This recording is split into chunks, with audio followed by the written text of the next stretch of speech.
Christmas శుభాకాంక్షలు తెలియజేస్తున్నాను. ప్రపంచ దేశమంతా కూడా ఈరోజు యేసుక్రీస్తు యొక్క జన్మదినాన్ని చాలామంది ప్రపంచమే కొనియాడుతున్నందుకు దేవుని నామానికి మహిమ కలుగునుగాక. మన ప్రభు అయిన యేసుక్రీస్తు వారు ఎందుకు వచ్చారనేటువంటి అంశాన్ని కొద్ది నిమిషాలు ఈ యొక్క క్రిస్మస్ సందేశాన్ని మీతో కూడా పంచుకోవాలని పరిశుద్ధాత్మ దేవుడు ప్రేరేపించాడు. కాబట్టి ఈ సందేశాన్ని మీ ముందు ఉంచుతున్నాను. దేవునికి స్తోత్రం. Why Jesus Christ came into this world? Why Jesus was born this planet Earth? The reason is, the answer is here. To fulfill the law of God. దేవుని యొక్క ధర్మశాస్త్రాన్ని నెరవేర్చడం కోసమై మన ప్రభువైన యేసుక్రీస్తు వారు జన్మించారండి. ఈరోజు నా అంశం ఏమనగా ధర్మశాస్త్రములో క్రీస్తు. పాత నిబంధన గ్రంథంలో ప్రభువైన యేసు ఎలా ఉన్నాడు, ఎక్కడున్నాడు అంశాన్ని ఈరోజు మనం ధ్యానం చేసుకోబోతున్నాం. Jesus Christ was exist in the Old Testament. The Old Testament prophecies has been fulfilled in the New Testament. The first, the word of God, the Lord says, Jesus Christ says, Matthew's Gospel 5 verses 17 and 18, the Bible says so. మత్తయి సువార్త 5వ అధ్యాయం 17-18 వచనం మనం చూసినట్లయితే, ధర్మశాస్త్రమునైనను ప్రవక్తల వచనములనైనను కొట్టివేయ వచ్చిందని తలంచవద్దు, నెరవేర్చుటకే గాని కొట్టివేయటకు రాలేదు. ఆకాశమును భూమియు గతించిపోయిననే గాని ధర్మశాస్త్రం అంతయు నెరవేర్చు వరకు దాని నుండి ఒక పొల్లైనను ఒక సున్నైనను తప్పిపోదని నిశ్చయముగా మీతో చెప్పుచున్నాను. ఎందుకు వచ్చాడు అనగా ప్రభువైన యేసు ఆయన ఎందుకు వచ్చాడు? To fulfil the law of God. దేవుని యొక్క ధర్మశాస్త్రాన్ని నెరవేర్చడం కోసం వచ్చాడు. ధర్మశాస్త్రమునైనను ప్రవక్తల వచనములనైనను, ధర్మశాస్త్రము ప్రవక్తల వచనాలండి. మీరు ఆలోచన చేయండి. ధర్మశాస్త్రాన్ని రాసినటువంటి దేవుడు మోషేని పిలిపించి నిర్గమకాండం 20వ అధ్యాయంలో, మోషే నువ్వు కొండ మీదకి రా అని మోషేని దేవుడు పిలిచాడు. పిలిచిన తర్వాత దేవుడు ఏం చేశాడంటే 10 ఆజ్ఞలు ఇచ్చాడు. నిర్గమకాండం 20వ వచనము, అదే వచనాన్ని మత్తయి సువార్త 5వ అధ్యాయం 17వ వచనంలో ధర్మశాస్త్రము ఏం బోధించింది అని మనం చూసినట్లయితే, నరహత్య చేయకూడదు, వ్యభిచరించకూడదు, దొంగిలకూడదు, నీ పొరుగువాని మీద అబద్ధ సాక్ష్యం పలకూడదు, నీ పొరుగువాని ఇల్లు ఆశించకూడదు, నీ పొరుగువాని భార్యనైనను, అతని దాసునైనను, అతని దాసినైనను, అతని ఎద్దునైనను, అతని గాడిదనైనను, నీ పొరుగువానిది దేనైనా ఆశింపకూడదు అని చెప్పాను. మరి ఇంకా 20వ అధ్యాయంలో దేవుడు ఈ ఆజ్ఞలన్నీ వివరించి చెప్పాను. నీ దేవుడైన యెహోవాను నేను దాసుల గృహమైన ఐగుప్తు దేశంలో నుండి నిన్ను వెలుపలకు రప్పించి తిని, నేను తప్ప వేరొక దేవుడు నీకు ఉండకూడదు.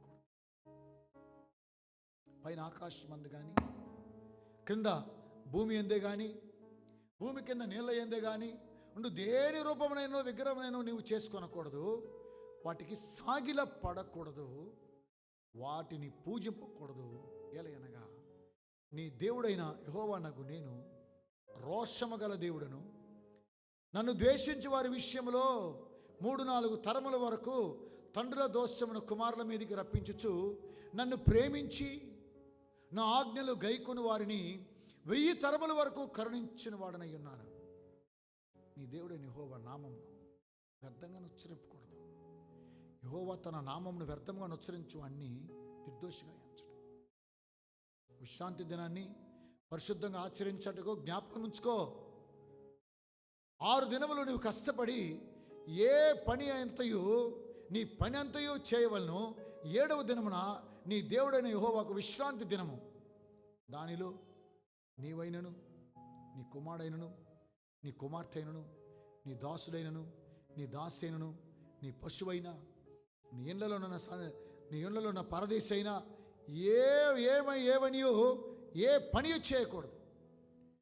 6 దినములలో యెహోవా ఆకాశమును, భూమియు, సముద్రమును, వాటిలోని సమస్తమును సృజించి 7వ దినమున విశ్రమించెను. అందుచేత యెహోవా విశ్రాంతి దినమును ఆశీర్వదించి దాన్ని పరిశుద్ధపరిచాడు. ఈ విధంగా ఈ ధర్మశాస్త్రం రాయబడింది. ఈ ధర్మశాస్త్రాన్ని రాసినటువంటి దేవుడు మానవులకు ఇచ్చాడు. ఈ మానవుడు ఈ ధర్మశాస్త్రాన్ని నెరవేర్చలేకపోయాడు. మానవుడు అదే పాపం చేస్తున్నాడు, అలాగే జీవిస్తున్నాడు. కానీ వాడికి ధర్మశాస్త్రం నుంచి ఒక విడుదల రావడం లేదు. It's very hard to follow the commandments of God. అంతకన్నా ధర్మశాస్త్రం కంటే విలువైనటువంటి అంశాన్ని పరిశుద్ధాత్మ దేవుడు మరి ప్రభువైన యేసుక్రీస్తు వారు చాలా చక్కగా మనకు రాసిచ్చాడు. ఇది ఇంకా అత్యున్నతమైనటువంటిది. చాలా జాగ్రత్తగా ఈ సందేశాన్ని వినాలని నేను ప్రత్యేకంగా మిమ్మల్ని ప్రేమతో కోరుతున్నాను.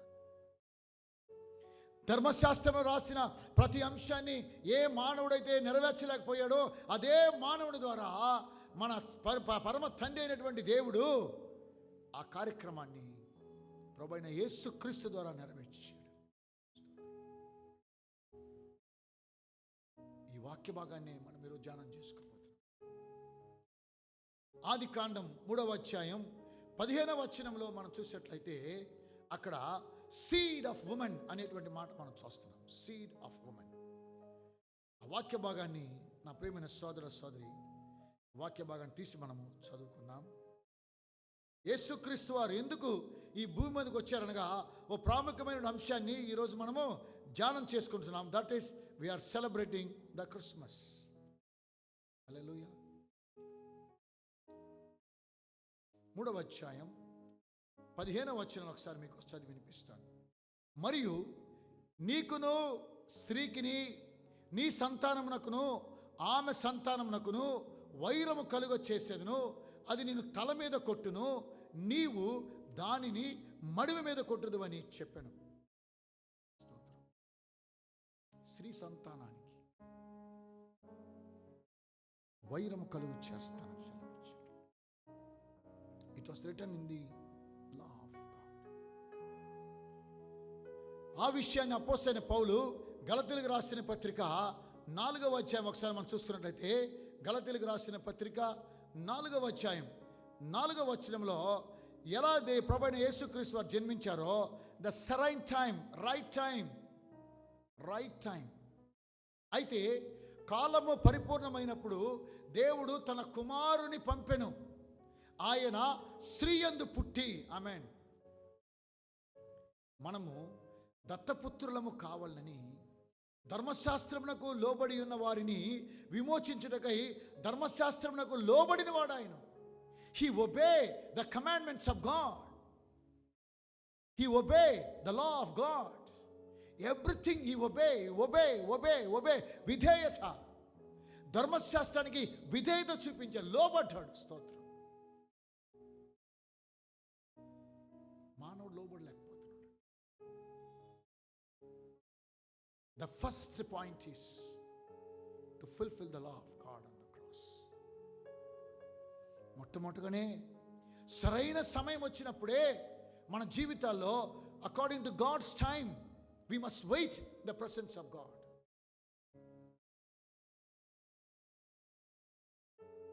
ఈ ప్రత్యేకమైన క్రిస్మస్ శుభ సందర్భంలో ధర్మశాస్త్రంలో క్రీస్తు అనేటువంటి మాట మనం చూస్తున్నాం.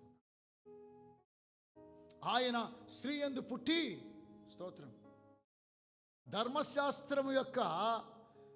ధర్మశాస్త్రమునకు లోబడి ఉన్న వారిని విమోచించడం కోసమై ధర్మశాస్త్రమునకు లోబడిన వాడు ఆయన. ధర్మశాస్త్రం మనల్ని బంధించేసి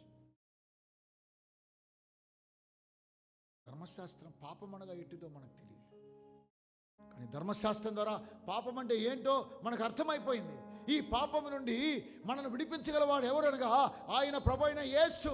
ఆయన స్త్రీ యందు పుట్టాలి. అదే మత్తయి సువార్త 1వ అధ్యాయం 21వ వచనాన్ని మనం చూసినట్లయితే, మత్తయి సువార్త 1వ అధ్యాయం 21వ వచనంలో ఆ యొక్క వాక్య భాగాన్ని పరిశుద్ధాత్మ దేవుడు ఇక్కడ నెరవేర్చినట్టుగా మనం చూస్తూ ఉన్నాం.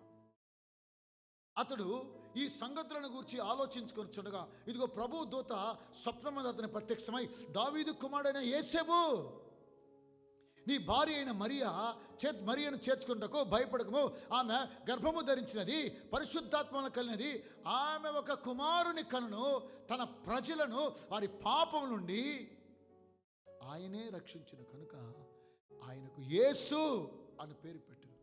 యేసు అనగా రక్షకుడు. లూకా సువార్త 2వ అధ్యాయం 11వ వచనం మనం చూస్తాం.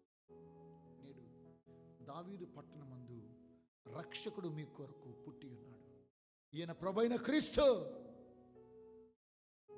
See how the word of God came to angel, how God has sent the messengers to Mother Mary and the Joseph, because they are righteous.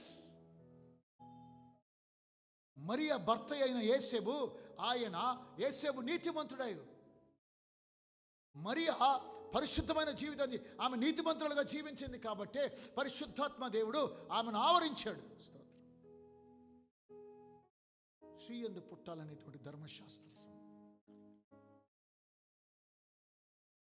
అది ధర్మశాస్త్రం ప్రకారం ఆయన స్త్రీ యందు పుట్టాలని ఆదికాండం 3వ అధ్యాయం 15వ వచనం ప్రకారం, గలతీయులకు రాసిన పత్రిక 4వ అధ్యాయం 4వ వచనం ప్రకారం, that was fulfilled in the life of the Lord Jesus Christ. నీ జీవితంలో దేవుని యొక్క చిత్తము నెరవేర్చబడాలి అని అంటే ఈ సందేశాన్ని నువ్వు జాగ్రత్తగా విని, ఈ సందేశాన్ని నీవు ఆలోచించి, ఈ సందేశాన్ని అంగీకరించినట్లయితే, the right time God will do the miracle in your life. The right time you are going to see the right time God is perform the miracles in our life. ఆయన లెక్కింపలేని, పరిశోధింపజాలని అద్భుత మహత్ కార్యక్రమాలు చేయవాడే. అందుకే ఆయనకు ఆశ్చర్యకరుడు అని పేరు. ఆయన ఏం పేరు పెట్టాలో కూడా బైబిల్ చెప్పింది. ఇదిగో కన్యక గర్భవతి కుమారుని కనును, ఆయనకు ఇమ్మానుయేల్ అని పేరు పెట్టుదని ప్రభువు తన ప్రవక్త ద్వారా పలికినటువంటి మాట. ఇప్పుడు ప్రవక్తల వచనాలండి. యెషయా గ్రంథం 9వ అధ్యాయం 6వ వచనం మనం చూస్తాం. యెషయా గ్రంథం 7వ అధ్యాయం మనం చూస్తాం. ఒక కుమారుని, కన్యక గర్భవతి కుమారుని కను, ఆయనకు ఇమ్మానుయేల్ అని పేరు పెట్టి, ఇమ్మానుయేల్ దేవుడు మనకు తోడుగా ఉంటాడని సెలవిస్తాడు. 25వ తారీఖున ఈ డిసెంబర్ మాసంలో నువ్వు పండుగ చేసుకుని, నాకు ఎవరు తోడు లేరే, నేను నా భర్తను కోల్పోయాను, నా కుటుంబంలో సమస్తాన్ని నేను కోల్పోయాను, నాకు ఎవరు తోడు అంటారా? Emmanuel, God is with us. దేవుడు మనకు తోడు. ఎంతవరకు తోడు? మత్తయి సువార్త 28వ అధ్యాయం 19-20 వచనాలు, ఈ యుగ సమాప్తి వరకు నేను మనకు తోడుగా ఉంటాడు అన్నాడు. ఆమెను చెప్పుకోండి కలిసి, ఈ యుగ సమాప్తి వరకు నేను తోడుగా ఉంటానని సెలవిచ్చాడు. ఎందుకు ఆయన మనకు తోడుగా ఉన్నాడు? ఆదికాండం 12వ అధ్యాయం 3వ వచనంలో, నేను నిన్ను ఆశీర్వదిస్తానని సెలవిస్తాను. అబ్రహాముతో వాగ్దానం చేసిన నమ్మదగిన దేవుడు. అబ్రహాముకు ఆయన అబ్రహాము యొక్క కుమారుడు రాయబడి. ఎందుకనగా మత్తయి సువార్త 1వ అధ్యాయం 1వ వచనంలో ఆయన అబ్రహాము కుమారుడు. అబ్రహాము కుమారుడు దావీదు కుమారుడైన యేసుక్రీస్తు వంశావళి. ఆయన అబ్రహాము, ఇస్సాకు, యాకోబుల దేవుడు కాబట్టి, and he was a descendants of Abraham and Isaac and Jacob. He was from the tribe of JUDA. He is the heir of the throne of God, throne of David. దావీదు సింహాసనమునకు ఆయన ఆశ్రయుడు అవ్వాలి. ఆయన దావీదు సంతానం రావాల్సిన వాడే. ఇవన్నీ కూడా it's all return in Genesis 49:17 the Bible says so. In Numbers 20:17 the Bible says so. లూకా సువార్త 3:34లో, మత్తయి సువార్త 1వ అధ్యాయం 2వ వచనం, అబ్రహాము ఇస్సాకును కనెను, ఇస్సాకు యాకోబుని కనెను, యాకోబు యోధ అతని అన్నదమ్ములను కనెను.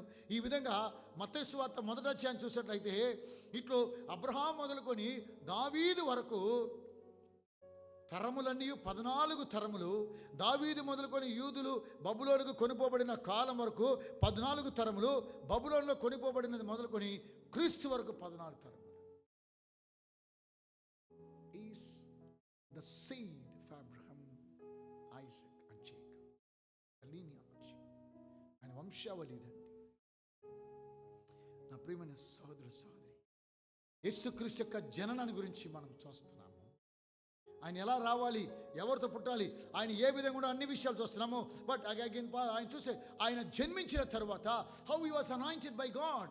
Psalm 45:6-7 the Bible says. ఆయన రాజ్య పరిపాలన చేయాలి. యెషయా గ్రంథం 9వ అధ్యాయం 7వ వచనం మనం చూస్తే ఆయన రాజ్య పరిపాలన చేయాలి. ఎందుకనగా ఆయన రాజులకు రాజు, ప్రభువులకు ప్రభు, ఆయన రాజ్యం ఏలాలి. స్తోత్రం. అది లూకా సువార్త 1వ అధ్యాయం 32వ వచనంలో ఆయన గొప్పవాడై సర్వోన్నతుని కుమారుడు అనబడును. ప్రభు అయిన దేవుడు ఆయన తండ్రి అయిన దావీదు సింహాసనమును ఆయనకిచ్చును. ఆయన యాకోబు వంశస్థులను యుగ యుగములు ఏలును. ఆయన రాజ్యము అంతము లేనిదై ఉండునని ఆమెతో చెప్పాను. His Kingdom is eternal Kingdom, everlasting Kingdom. ఇవన్నీ కూడా ధర్మశాస్త్రములో ప్రవక్తల ద్వారా ధర్మశాస్త్రం రాయబడినటువంటి అంశాలండి. నా ప్రియమైన సోదర సోదరి, he was anointed by God. ఆయన దేవుని ద్వారా అభిషేకించబడినటువంటి ఆయన దేవుని కుమారుడైన యేసు. అందుకే యేసుక్రీస్తు అన్న ప్రవక్తల వచనములైనను కూడా నేను తప్పకుండా నెరవేర్చాలి, తొలగిపోదని సెలవిస్తున్నాడు. ఆయన ఎక్కడ పుట్టాలి? బెత్లెహేములో పుట్టాలనేటువంటి విషయం. బెత్లెహేములో పుట్టాలి. అది మీకా ప్రవక్త రాసిన 5వ అధ్యాయం 2వ వచనం. అది లూకా సువార్త 2వ అధ్యాయము 4, 5, 6, 7 వచనాల్లో ఆ వాక్య భాగం నెరవేర్చబడింది. ఆయన ఏ సమయంలో పుట్టాలో దానియేలుకు ప్రత్యక్షమవుతున్నాడు దేవదూత. దానియేలు గ్రంథం 9వ అధ్యాయం 25వ వచనంలో ఆ వాక్య భాగాన్ని లూకా సువార్త 2వ అధ్యాయం 1వ వచనం నెరవేర్చబడింది. స్తోత్రం. ఆయన కన్యక పుట్టాలన్న విషయాన్ని యెషయా గ్రంథం 7వ అధ్యాయం 14వ వచనం చూస్తున్నాం. లూకా సువార్త 1వ అధ్యాయం 26వ వచనంలో ఈ వాక్య భాగాన్ని నెరవేర్చారు. ధర్మశాస్త్రంలో యేసుని మనం చూస్తున్నాం. ప్రవక్తల ప్రవచన ద్వారా యేసుని మనం చూస్తున్నాం ఈరోజు.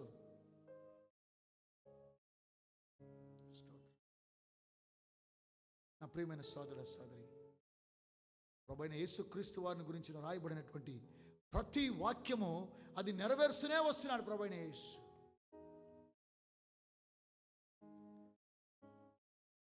ఆయన దేవుని యొక్క కుమారుడు అనే విషయాన్ని 2వ కీర్తన 7వ వచనం చూస్తే, మత్తయి సువార్త 3వ అధ్యాయం 17వ వచనంలో ఆయన దేవుని సర్వోన్నతుని కుమారుడు అనేటువంటి మాట మనం చూస్తున్నాం.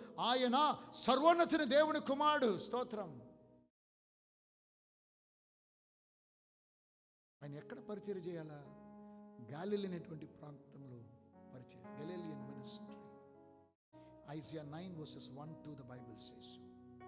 మత్తయి సువార్త 4వ అధ్యాయం 13వ వచనంలో ఆయన గలిలయ సముద్రం దగ్గరికి వెళ్ళినప్పుడు అక్కడ యోర్దాను నదిలో బాప్టిజం తీసుకున్నప్పుడు the anointing came upon him. He has become anointed king. He is the King of Kings and the Lord of Lords. Today you are worshipping the King of Kings. That's what ఆయన తూర్పు దేశం జ్ఞానులు వచ్చి ఆయన ఎదురు సాగిలపడి ఆయన పూజించారు. ఈరోజు నీవు నేను పూజించినట్లయితే ఆ దైవ ఆశీర్వాదం పొందుకుంటావు. ప్రియ సోదర సోదరి, just bow down your heads. King of Kings and Lord of Lords. Everything is written in the Bible. The Bible is true. Jesus Christ is true, because Jesus Christ is the way, the life, and the He is in the truth and the life. He is the way. ఆయన మార్గము సత్యము జీవము. ఆయనను విశ్వసించినట్లయితే Christmas సందర్భంలో నీ గురించి రాయబడిన ప్రతిదీ కూడా పరలోకంలో దేవుని యొక్క ప్రణాళికను ఏ విధంగా నెరవేర్చాలో, తండ్రి అయినటువంటి దేవుని యొక్క చిత్తాన్ని ఏ విధంగా చేయాలో, He has done everything on the cross.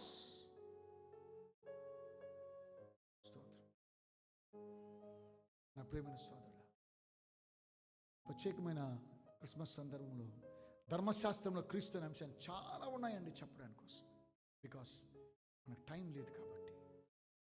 ఈ క్రిస్మస్ శుభ సందర్భంలో ఈ కార్యక్రమం చూస్తున్న మీరు ఎవరైనా, ఈ స్పీక్స్ అబౌట్ ద పారబుల్స్, ఆయన సేవ చేయడం మాత్రమే కాకుండా ఆయన ఉపమానాల ద్వారా మాట్లాడుతారని మరి కీర్తనకారుడు 78వ కీర్తన 2-4 వచ్చి మనం చూస్తున్నాం. అది మత్తయి సువార్త 13 నుండి 34. అన్ని యేసుక్రీస్తు వారు ఉపమానం లేకుండా ఏది బోధించలేదండి. Is a prophet of God. Deuteronomy 18:16 the Bible says so. He's a prophet of God. అది మరి అపోస్తల కార్యం 3వ అధ్యాయం 20-22 వచనాలు. అలాగే మరి యోహాను సువార్త 4వ అధ్యాయంలో, అయ్యా నువ్వు లోకములకు రావాల్సిన లోక రక్షకుడివి, నువ్వు ప్రవక్త అన్నదని సమరయ స్త్రీ. Jesus Christ is the prophet of God. యేసుక్రీస్తు దేవుని ప్రవక్త. It is already written in the Old Testament, it was been fulfilled in the New Testament. ఆయన పాత నిబంధనకు కొత్త నిబంధన మధ్యవర్తి. ఆయన is a mediator between God and man. ఆయన ఏ విధంగా శ్రమ పడాలి, ఆయన ఎవరికి పరిచర్య చేయాలి, యెషయా గ్రంథం 61వ అధ్యాయం 1-2 వచనం మనం చూస్తున్నాం. లూకా సువార్త 4:18-19 వచనాలు, పేదలకు సువార్త ప్రకటించాలని రాయబడి. ఈ సందేశం పేదలకు సువార్త ప్రకటించాలని రాయబడి.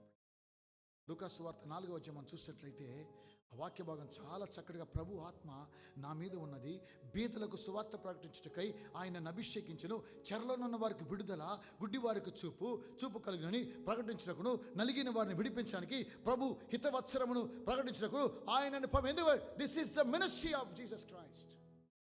This is the ministry of us also. The same ministry God has given to us this morning. You also do a ministry. Those who are watching online, when you are doing ministry, this is your ministry. This is the prophecy for you, my brother, my sister. సేవ చేసిన తర్వాత ఆయన ఎలాగ మరణించాలో యెషయా గ్రంథకర్త రాస్తున్నాడు. యెషయా గ్రంథం 53వ అధ్యాయం చూస్తాం. ఆ విషయం యోహాను సువార్త 1వ అధ్యాయం 11వ వచనంలో మనం చూసేటైతే ఆ కార్యక్రమాన్ని లూకా సువార్త 23వ అధ్యాయం 18వ వచనంలో ఈ కార్యక్రమాన్ని మనం చూస్తాం. యేసు క్రీస్తుని చూసినప్పుడు లోక పాపములను మోసుకొని పోచున్నటువంటి దేవుని గొర్రెపిల్ల అని సెలవిచ్చాడండి యోహాను. నా ప్రియమైన సోదరుడా, ఉదయకాల సమయంలో ఆయన సొంత జనాన్ని ఆయన రిజెక్ట్ చేశారు. నిన్ను నీ సొంత జనాలు రిజెక్ట్ చేశారా? ఇల్లు కట్టువారు నిషేధించిన రాయి మూలకు తలరాయి, ఇది దేవుడి వలన జరిగే కార్యక్రమం. Today are you rejected? Today God is selected you, my brother, my sister. Are you broken heart? This message is for you this Christmas. He wants to bind up the wounds. cheer up, my brother, my sister. దేవునికి మహిమ కలుగును గాక. ఆయన ధనికులతో కూడా పాతి పెట్టబడతాను రాయబడింది యెషయా గ్రంథం 53వ అధ్యాయం 9వ వచనం. అది మత్తయి సువార్త 27వ అధ్యాయం మనం చూస్తున్నాం. He was to be resurrected. ఆయన జననము, ఆయన అభిషేకము, ఆయన రాజు, ఆయన పరిచర్య, ఎవరికి పరిచర్య చేయాలి, ఎలా పరిచర్య, ఎన్ని రాయబడి ఆయన ఎవరు ఎలా మరణించాలి.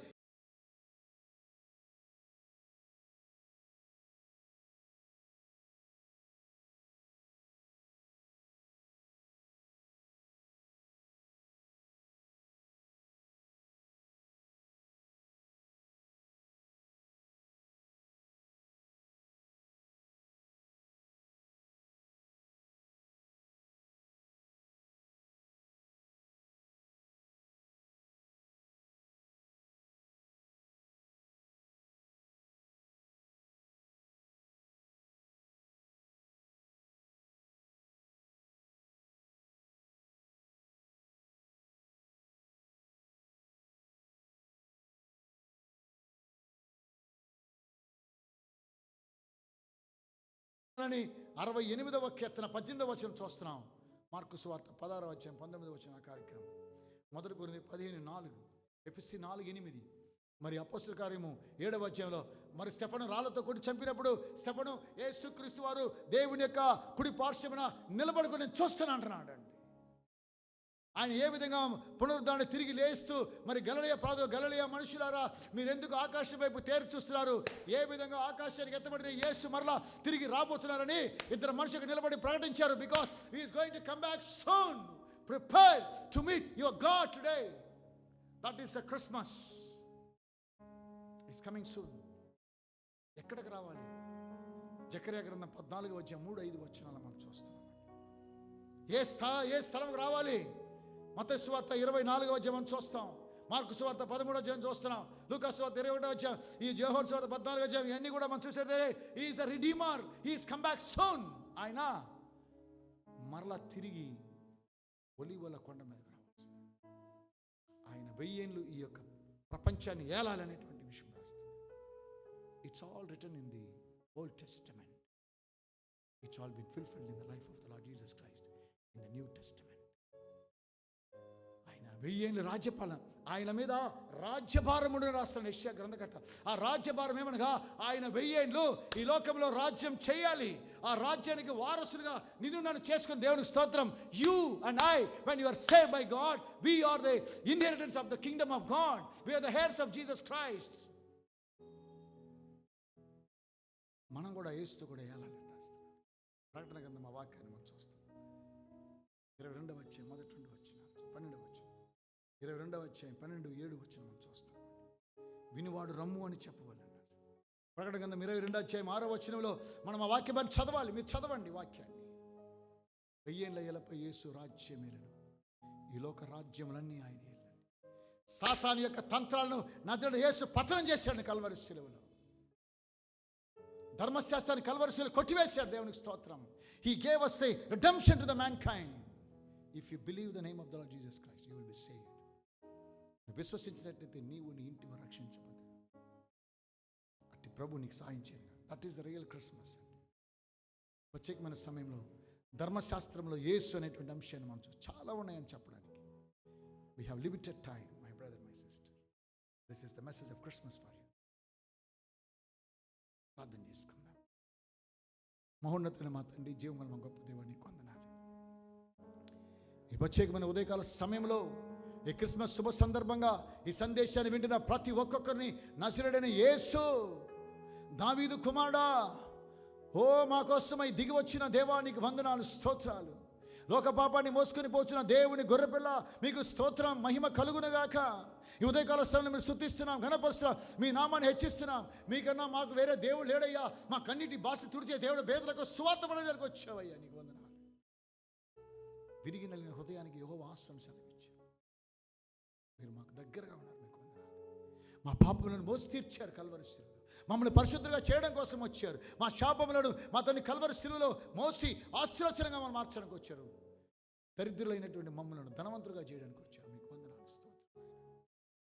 ఈ సత్య సువార్తను ధర్మశాస్త్రంలోనైనా ప్రవక్తల గ్రంథాల్లో మీరు రాశారు కాబట్టి దాన్ని నెరవేర్చిన నా ప్రభువైన యేసుని ఎదుట సాగిలపడుతున్నాం. నాయన నీకు మహిమ చెల్లిస్తాం తండ్రి. నీ చిత్తాన్ని నెరవేర్చేందుకు మేము ఉన్నాం నాయన. మమ్మల్ని మీ రాజ్య సువార్త కొరకు వాడుకోండి. ఈ సత్య సువార్త ధర్మశాస్త్రంలో ఆ విధంగా మా తండ్రి దాన్ని నెరవేర్చిన ప్రభువైన యేసుని విశ్వసించిన మేము కూడా మీ యొక్క చిత్తాన్ని నెరవేర్చే ఇదిగో మేము వచ్చినా మమ్మల్ని వాడుకోండి. చెప్పండి అందరూ, అయ్యా నన్ను వాడుకో. కాబట్టి నూతన సంవత్సరం ఒక నూతన అధ్యాయం నన్ను వాడుకోండి.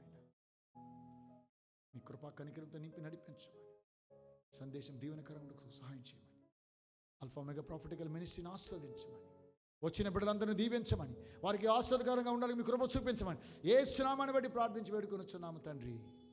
ఆమేన్, amen. Praise the Lord, praise the Lord, praise the Lord. దేవునికి స్తోత్రం. ఆయన కల్వరి శిలువలో సమస్తాన్ని నెరవేర్చాడు. తండ్రి యొక్క చిత్తాన్ని సమస్తాన్ని నెరవేర్చిన ప్రభువైన యేసుకు వందనాలు. మన జీవితంలో కూడా ఆయన సమస్తాన్ని నెరవేర్చేవాడు. ఆయన తండ్రి యొక్క ఈ కుమారుని యొక్క పరిశుద్ధాత్మ నామములోనికి బాప్టిజం తీసుకున్నట్లయితే మీరు ఆయన కుమారులుగా కుమార్తెలుగా మీరు మార్చబడినప్పుడు మీ జీవితంలో సరైన సమయానికి దేవుడు సరైన కార్యక్రమం, గొప్ప కార్యక్రమం చేసే దేవుడు అండి. ఆయన నామానికి మహిమ కలుగును గాక. సమస్త మహిమ ఆయనకి చెల్లును గాక. ఆయన ఎదుట మనం సాగిలపడదాం. అపోస్తలులు 12 మంది 24 పెద్దలు ఆయన ఎదుట సాగిలపడ్డారండి. మనం కూడా ఇలా సాగిలపడి పూజించుదాం. తూర్పు దేశపు జ్ఞానులు ఆయన పూజించారు, మనం పూజించుదాం. సత్సంగపడి యేసుని పూజించాం. మన జీవితం అద్భుత కార్యక్రమం చూద్దాం. God bless you. మీకు అందరికీ మరొకసారి క్రిస్మస్ శుభాకాంక్షలు తెలియజేస్తున్నాం. ప్రభు చిత్తమైతే నూతన సంవత్సర శుభాకాంక్షలు కూడా తెలియజేస్తున్నాం. 2025 మొదటి దిన మనం కలుసుకుందాం. God bless you. Don't forget about anything. Please share and subscribe. మాత్రమే కాకుండా ఈ యొక్క తెరపై ఉన్నటువంటి ఫోన్ నెంబర్ సంప్రదించండి. మీ ప్రార్థన అవసరం ఏదైనా ఉంటే మాకు తెలియచేయండి. మీకోసం ప్రార్థించడానికి మేము సిద్ధంగా ఉన్నాం. మీ సోదరుడు brother G. Sundar Raju, alpha my prophetical ministries. God bless you. See you there.